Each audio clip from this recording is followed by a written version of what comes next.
Hi, Larry again, and I want to spend just a little bit of time talking about delegation. This came up in a conversation Scott and I had while we were in Chicago, and we were just lamenting the fact that delegation seems to be so difficult and doesn't always work, and sometimes backfires, and we don't seem to handle it well. We don't have a system for it, and do we need a system and so forth. And so I pulled out an envelope and I said, well, Scott, this kind of reminds me of buying a house or owning a home. And he said, well, what do you mean by that? And I said, well, if you look here, you buy a home and you pay a down payment. You make a down payment on that home, and that down payment may be anywhere from 0, I don't think that happens anymore, but 20%, 15%, 30%, depending on your lender and so forth. So of that total price of your home, you have some equity, that's your down payment, and then you have a mortgage. And that's sometimes 75, 80% of the total, right? So this is called leverage. You're able to take $1 and buy $4 worth of assets.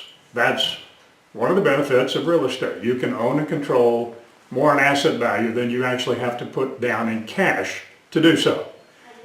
And I said to Scott, this is like delegation. In every delegation decision, there's always the question about leverage. Because I think all of us agree that if you have the idea, and if you're the boss, and if you're having to perform the task, there's zero leverage in that. All of us have a tendency to hang on to things because we fall into that trap of, first of all, having delegated before and it didn't work. It ends up being back on our shoulders. Remember that great article from Harvard, whose back is the monkey on now? What comes back on our back? And we think, well, delegation doesn't work. Heck, we might as well have gone ahead and done it ourselves. So the point is, we have to think carefully about the leverage we're trying to create through this process called delegation. And delegation is about training your people, about equipping your people, and growing them into a capability with which they can do things in the company in a very effective manner so that you no longer have to do them anymore. It doesn't relieve you of accountability. It gives them the responsibility for doing the job and doing it right, but still, you also retain responsibility. And by the way, I prefer that over accountability because accountability requires no response. Responsibility does. So, delegating is you deciding how much equity you're willing to put into this in order to grow your people.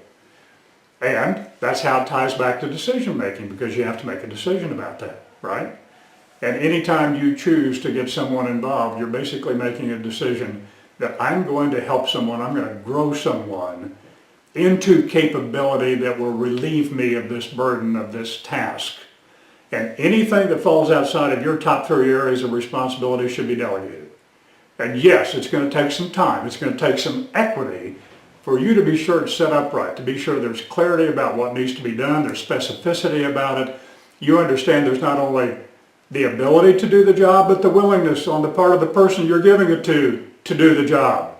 And then you're going to need some interim feedback systems so that you don't wait to the end of 2 months then only to find out that the whole exercise has failed. You need a method by which you stay in touch with the person delegated to and get feedback about the progress. Then you can make a valid assessment at the end of the delegation process and see where you go from there. Anyway, delegation is a big deal in terms of not only growing yourself and your own capabilities as a CEO or a business owner, but it's also about growing your team. You grow your team, you grow your business. You keep it all, you can't grow. Thank you.